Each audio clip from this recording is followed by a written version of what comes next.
Good evening, and welcome to another exciting episode of Movie NP Halloween Edition, the vlog where we review movies and analyze them for life hacks and success tips. I've been dying to do this episode for you. Tonight's review and analysis is going to be a little bit different. Rather than review just one film, we will take a look at 10 horror films that were inspired by true life events. I'll give you my number one success tip for each one. It's going to be kind of like a Disney true life adventure, but with a few more demonic possessions and death. I will count backwards from 10 to 1, with each film becoming more and more horrific. I'll give you a quick plot of the film, discuss the true events that inspired the film, and lastly, give you one monster success tip that film provides. But before we get started, my usual disclaimer: what I'm about to discuss is for general purposes only. It's not intended to diagnose or treat anyone's condition. Speak to your healthcare provider. Only you and your healthcare provider can determine the best course of action for you. 10. Haunting in Connecticut, 2009. It's directed by Peter Cornwell. A genre is a ghost story. In 1986, Ed and Karen Parker, with their 4 children, move into an old Connecticut home to be near the hospital where their teenage son, Paul, is receiving cancer treatment. Paul decides to set up his bedroom in the basement, where there happens to be a locked door that leads to a room that they cannot get open. Paul begins to spend more time alone, and his behaviors become violent and unpredictable. He writes dark, sinister poetry and even physically attacks his favorite cousin, Teresa. I don't get this describes most of my old friends, but I digress here. So somewhere around the time is when they finally get the door open, only to discover it leads to an embalming room complete with a slab for prepping corpses. Quickly it becomes clear that the home is an old funeral parlor. With his behavior becoming increasingly erratic, his parents have him committed to a mental hospital. But before his departure, Paul warns his family that once he is out of the house, the evil will begin to attack everyone else. Sure enough, once Paul is gone, the evil forces inhabiting the house turn onto the rest of the family. In desperation, the Parkers contact psychic investigators Ed and Lorraine Warren for help. These are some names that you'll be hearing quite a few times tonight. So all in all, I felt the movie was okay. I'd give it kind of a 7 out of 10. But a few years earlier, there was a docudrama on the Discovery Channel, and by far, I preferred its made-for-TV docudrama over this actual film. The docudrama is called A Haunting in Connecticut. It was released in 2002. It's directed by John Kavanagh. The DVD is available on Amazon.com and may be available on Discovery streaming service, DiscoveryPlus.com. The film at this time of recording is currently on sale through Vudu.com. And here's our success tip: acceptance of the past. The movie highlights the need to acknowledge the history of the house before finding peace. Similarly, in life, we may need to confront and accept our past before we can move forward and find inner peace. This is so true. Only the present exists. In a very, very real physical sense, the past and the future simply don't exist. They're in our mind. They're our memories. This is illustrated in a book, several books.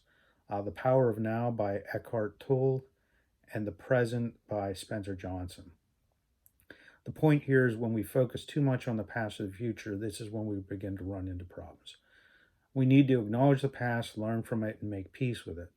But no matter how much we focus on the past, there's no changing it, and doesn't, quite frankly, make sense. I know that's easier said than done, but that's all true. Number 9, An American Haunting, 2005. Director is Courtney Solomon. The genre, again, is ghost story. The film takes inspiration from the legend of the Bell Witch, a primarily unseen entity that taunted John Bell along with the Bell family. The haunting began sometime in 1817 when John Bell witnessed an apparition of a strange creature resembling a dog with the head of a rabbit. Bell fired at the animal, but it disappeared. The Bell family was in Northwest Johnson County, Tennessee, along the Red River in the area currently near the town of Adams. The entity claimed at one point to be Old Kate Bat's witch. The physical activity centered on the Bell's youngest daughter, Betsy, and her father, John Bell. The witch expressed particular displeasure when Betsy became engaged to a local named Joshua Gardner. The poltergeist like activity included knocking heard on the doors and walls, sounds of gnawing on the beds, invisible dogs fighting, and chains along the floor. And then John Bell began experiencing paralysis in his mouth. The phenomenon grew in intensity as sheets were pulled from beds when the children slept, pulling hair and scratching the children, with particular emphasis on Betsy, who was slapped, pinched, and stuck with pins. The legend continues, whereas the witch confused John Bell into unintentionally poisoning himself. The entity is then heard singing drinking songs, mocking him, and laughing throughout his funeral. In 1821, as a result of the witch's harassment, Betsy Bell calls off her engagement to Joshua Gardner. Following this, the entity tells the family it's going to leave, but will return in 7 years in 1828. The witch returns on time and runs into Lucy and her son Richard and Joel. Initially, they have similar activities, but they choose not to encourage it, and the witch apparently just leaves and never comes back. Several accounts say that during his military career, Andrew Jackson was intrigued with the story and visited, and his men were frightened away after traveling to investigate. The film is okay up to the very end. The end was a huge disappointment for me. It took a direction that I feel doesn't make sense considering all the events that were said to have occurred, and I feel it seriously distracts from the legend. But the success tip from this is the importance of family support. Despite the terrifying events, the Bell family members try to protect one another, especially the children. It's a reminder that during tough times, having a support system, whether family or friends, can provide comfort and strength. Now, I understand we don't all have supportive parents, but in my opinion, family is not only blood, it's the people we choose to be family. So if you don't have supportive parents, find some and adopt them. For those interested to learn more, there is a book called An Authenticated History of the Bell Witch by Martin V. Ingram. It's said to detail all the events that the Bell family experienced. The book is available on Amazon.com, and the film is also currently available for sale on Vudu.com. Number 8, Ravenous, 1999. Director is Antonia Bird. It stars Guy Pearce, Robert Carlyle, and David Arquette. The film is a bit of a unique considering that the genre here is Western horror.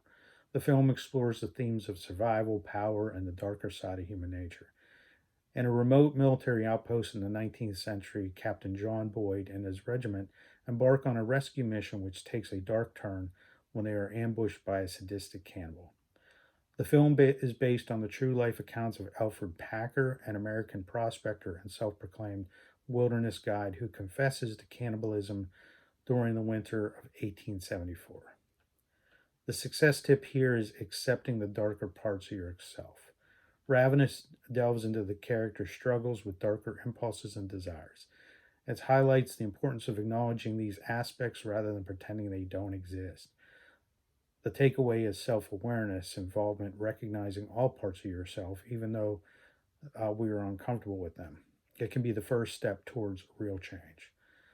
This brings to mind the philosophy of humanism. Humanism is a philosophy that generally denotes a focus on human well-being and advocates for human freedom, autonomy, and progress. It views humanity as responsible for the promotion and development of individuals, espouses the equal and inherent dignity of all human beings, and emphasizes a concern for humans in relation to the world. So there's so many works in literature, film, TV that explore the duality of man. Dr. Jekyll, Mr. Hyde is the classic. The original Star Trek episode Mirror, Mirror is another great example. My point is we have to become comfortable with who we truly are. both the light and the dark side. So we all have issues. There is no normal. The sooner you accept that, the better.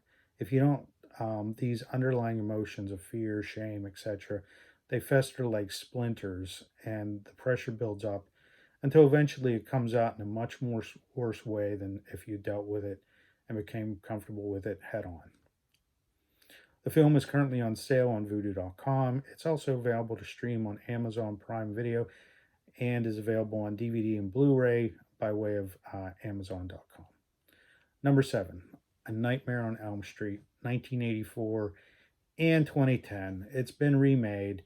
I think there should be a law that prevents remakes for at least 80 years, except if it involves Marilyn Manson, because that guy, everything he remakes is actually better than the original.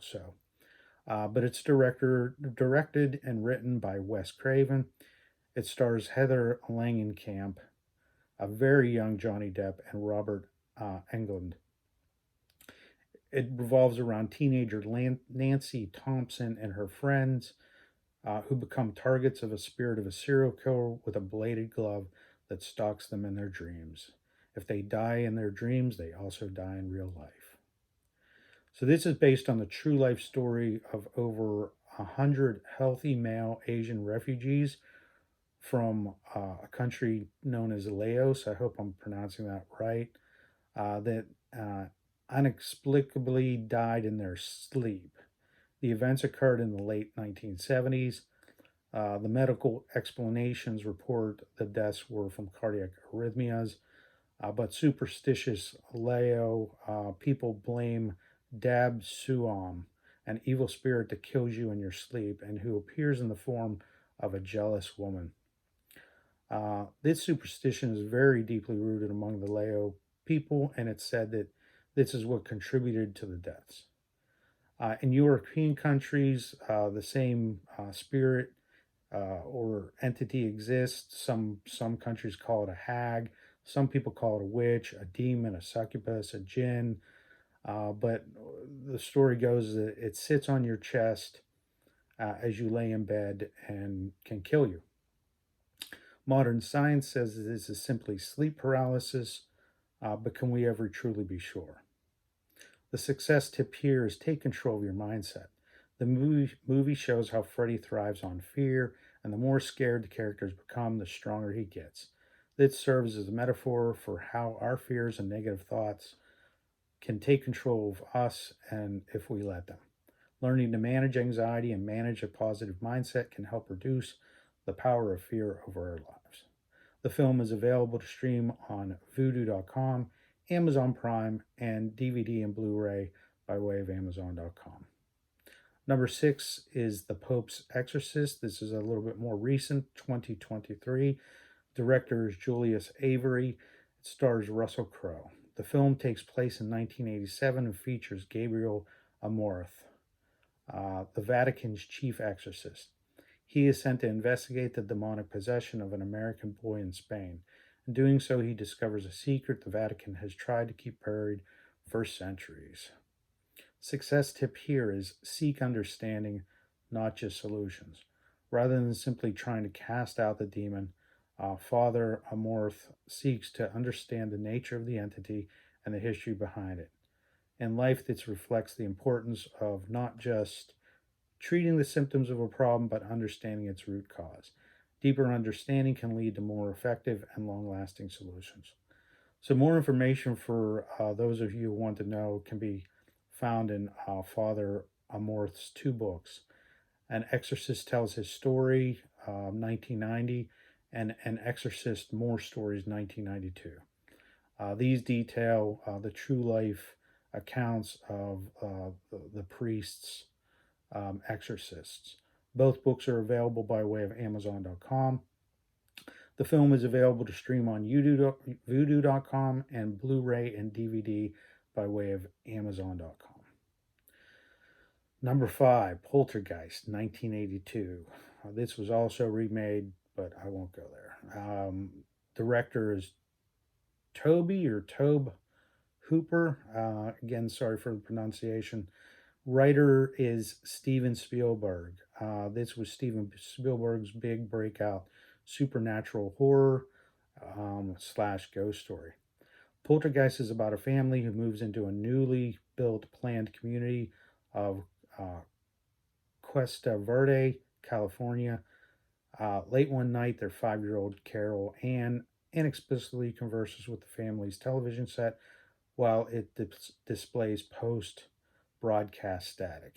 So, for you Utes out there, I know it's hard to believe this, but back in the day, we did not have television broadcast 24/7. At midnight, most stations would sign off for the day and shut off their transmitters due to cost.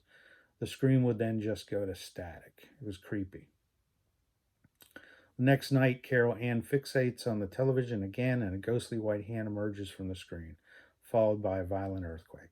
As the family is shaken awake by the earthquake, Carol Ann eerily intones, "They're here." Following the day is filled with bizarre events. A glass of milk spontaneously breaks, silverware bends, and furniture moves on its own. These phenomena initially seem benign but soon grow more and more sinister. This film scared the beep out of me when I was a kid. It taps into so many childhood fears, including dark closets, clowns, thunderstorms, even creepy looking trees that try to eat people. Um, Poltergeist is based on events known as the Pauper Poltergeist that plagued the Herman family in 1958. Uh, we have actual police reports and even an investigation from the parapsychology department of Duke University. So one night the family begins to hear popping sounds. What they discover is that the caps of many of the bottles around the house had their caps removed and the bottles were turned upside down. It's also included a bottle of holy water that was spilled out on the bathroom dresser. Dun dun dun. When investigated, they also found the bottles to be warm to the touch. A few days later, the same events occurred. They called the police and they investigated. The police could not find any reasoning for it. The supernatural events continued and only got worse when the story went public. The family was then given a respite away from the home by a priest, but as soon as they returned home, the events escalated even further. Now heavier objects began moving around, and finally the parapsychology department from Duke University got involved. The team was led by J.B. Rhine. Rhine concluded that the presence of two hormonally teenagers created some sort of poltergeist activity or telekinetic events. Soon after, the phenomenon stopped. One source I read suggested that this often happens in poltergeist events. Once the individual is made aware that they are most likely the catalyst for the activity stops. So the success tip here is that we want to balance between spirituality and the physical. The lesson here in Poltergeist is the family seeks help from both scientific experts and spiritual guides, emphasizing the need to address problems from multiple perspectives, both the physical and the metaphysical. The application in real life, finding balance between practical solutions and inner well-being is key. Address challenge in your life holistically, mind, body, and spirit. Take care of both the tangible and the intangible aspects of your well-being can lead to a more fulfilling life. So I feel we often wave off and poo-poo alternative medicine, or is known today as complementary medicine. Now, I highly recommend that we always seek out professional Western medical advice before considering any complementary medicine. But I don't know. Modern Western medicine has been around for about, 300 years. Traditional Chinese medicine at minimal has been around for about 2,000 years. So Arthur C. Clarke stated that any sufficiently advanced technology is indistinguishable from magic. The National Center for Complementary Integrative Health is a great starting point if you're interested in any complementary medication or medicine. I'll try to post the link below. This is by no means an exhaustive list, but these are treatments, alternative treatments that the government has actually studied, and they tell you what they believe works and what actually doesn't. For example, acupuncture is reported to be more effective in treatment in lower back pain than most modern treatments. Also, I did find an article by Schultz, 2005. Uh, and he did a literature review called Meditation, Prayer, and Spiritual Healing, the Evidence. And they found a significantly significant results associated with prayer. Again, I'll try to post the links to these below. Currently, the film is on sale at voodoo.com. Number 4 is Annabelle from 2014. Director is John R. Leonetti. The genre is supernatural horror. A couple begins to experience terrifying supernatural occurrences involving a vintage doll. The film was inspired by The Conjuring of 2013 and spawned several sequels, including Annabelle Creation and Annabelle Comes Home. But it was also inspired by the true life events involving a doll given to a 28-year-old nurse by her mother for her birthday in 1970. Soon after, her and her roommate began experiencing supernatural events. Since then, the evil doll has been blamed for demonic possession, a slew of violent attacks, and at least 2 near-death experiences. These involve the doll moving around on its own, leaving notes around the apartment that read, "Help me," slashing one of their boyfriend's chest with an unseen claw, and that's just the starters. Eventually, the girls called a priest for help, and that's when Lorraine and Ed Warren were brought in to investigate. Once involved, the apartment was exorcised and the doll removed by them and placed in their occult museum, and they built a special cabinet with prayers on the inside that is said to be necessary to contain this thing. It's also interesting, there's another haunted doll story called Robert the Doll. You can look into this, another creepy story that's based in fact, and that doll is in a museum down in Key West. So the success tip here is be mindful of what you let into your life. In the film, the haunted doll is a conduit for malevolent presence that enters the home. It serves as a metaphor for being careful about what we allow into our lives, whether it's people, thoughts, or habits. Surrounding yourself with positive influences can create a healthier environment, while allowing negativity to enter can disrupt your peace. Annabelle is currently on sale to stream on voodoo.com and is also available to stream on Netflix and Amazon Prime Video. It's also available to purchase on DVD or Blu-ray by way of Amazon.com. Number 3 is the Amityville Horror, 1979, and a remake again in 2005. The genre is supernatural horror. This features a family that moves into a home that was the scene of a grisly murders soon after they begin to experience demonic and supernatural events. The film is based on the book of the same name by Jay Anson that was written to detail the true life events following the mass murders where Ronald Defoe Jr. shot and killed 6 members of his family, including his father, his mother, his 2 younger brothers, and his 2 younger sisters. He was convicted of second-degree murder in November 1975 and sentenced to 6 terms of 25 years to life in prison.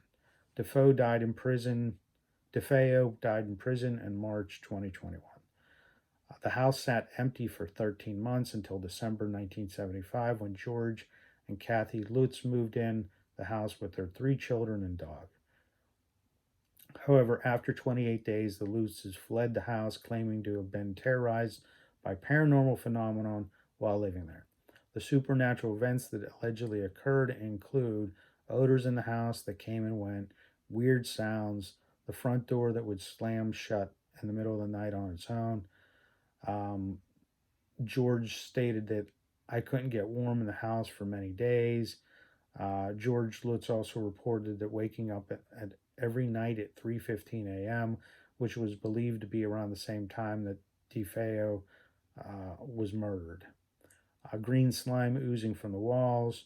George also reported he witnessed his wife levitating one night. Interesting enough, following the Lutzers fleeing the home, Lorraine and Ed Warren again were brought in to investigate the house.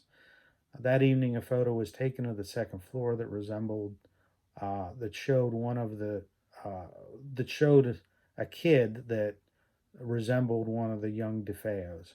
It was reported that no one other than the photographer was on the second floor at the time, and even so, no children were invited or present during the investigation. Lorraine believed that this was the demon that resided in the home taking human form. Success tip: value peace over material things. The Lutz family initially see their new home as a dream home, but the supernatural experiences quickly show them that the peace of mind is more valuable than material possessions. This is a reminder that prioritizing emotions and mental well being over physical assets can lead to a more fulfilling life.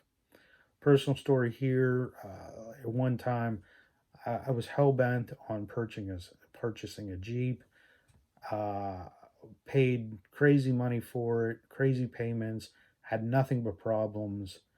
Ended up having to trade it back in and went in upside down, and ended up spending $1 million for a Ford Escort, which, by the way, I had for about 15 years and is one of the best cars I ever had. Same story after the Escort. I insisted on getting a BMW. Nothing but problems. Uh, Poured thousands of dollars into this car until I finally got rid of it. And guess what? I've returned to a Ford and have not had problems since. As a bonus, always remember everything has a price. The Lutzes thought they got a deal when they purchased the home for $80,000, which is well below the market value. Unfortunately, they got more than what they bargained for, so take caution when deals sound too good to be true. They always are. Currently, both versions of the film is available for sale by way of voodoo.com. Both versions are also available to stream on Amazon Prime Video, as well as DVD and Blu-ray from Amazon.com. IMDb.com reports it's also available on Max, formerly known as HBO Max, but I was unable to verify this at the time. And the book is also available on Amazon.com. Number 2 is Psycho, 1960, directed by Alfred Hitchcock. Again, has been remade about 100 times. The genre here is slasher, psychological horror, and mystery. The film begins with a secretary on the run from embezzlement who stops off at a secluded California motel owned by a repressed man, Norman Bates, and his overbearing mother. Soon we discover that Norman is a serial killer who preys on many of the guests of his motel. The film is based on the novel of the same name written by Robert Bloch, inspired by the true life events of the atrocities committed by Edward Gein. Edward Gein was a serial killer and body snatcher. Gein's crimes committed around his hometown of Plainfield, Wisconsin, gathered widespread notoriety in 1957 after he was arrested for suspected in the death of Bernice Wardens. Authorities later discovered that he had exhumed corpses from local graveyards and fashioned keepsakes from their bones and skin. Real nice. He also confessed to killing a second woman, tavern owner Mary Hogan, in 1954. However, it is suspected that he also murdered his brother and many more young women. Gein was incompetent and confined to a mental health facility. By 1968, he was judged competent to stand trial, and he was found guilty of the murder of Warden, but he was found legally insane and was remanded to a psychiatric institution. Gein died at Mendota Mental Health Institute from respiratory failure resulting from lung CA on July 26, 1984, at the age of 77. So, at an early age, the Gein family moved to a large farm on the outskirts of town, and they largely lived in isolation. His mother frequently preached to her sons the innate immorality of the world, and the evil of drinking, and her belief that all women were naturally promiscuous and the instruments of the devil. She reserved time every afternoon to read to them from the Bible, usually selecting verses from the Old Testament and the books of Revelation concerning death, murder, and divine retribution. Geen idolized and became obsessed with her. Geen reported that many of the corpses he took were because they looked like his mother. During the investigation, it was discovered that he had multiple items that were fashioned from human remains, including skulls fashioned into bowls, waste baskets made from human skin, and several masks that were made from the faces of his victims. Much like Norman Bates, Keynes is said to cross dress, and it is suggested he was attempting to make a suit from his victims that he could wear to become his mother. The success tip here is, like Norman and Ed, dress for the job you want. No, I'm joking. Actions have consequences. Marion's decision to steal money sets off a chain of events that ultimately leads to tragic outcomes. This is a reminder that decisions, especially impulsive ones, can have lasting effects on our lives and others. Taking a moment to think through the potential consequences of your actions can prevent regret later on. The film is currently on sale on Vudu.com. It's also available by way of Amazon Prime Video and DVD and Blu-ray from Amazon.com. The novel is also available on Amazon.com. And drumroll, number one, The Exorcist, 1973. This is directed by William Friedkin. The Exorcist is considered one of the scariest films ever produced. The genre is supernatural horror. The plot involves a young girl who mysteriously becomes demonically possessed. Her mother seeks the help of two Catholic priests to save her life, one of which is questioning his own faith. She ridicules the priest during the exorcism, and the film is very graphic, violent, and at times very disturbing, particularly what she does with a crucifix.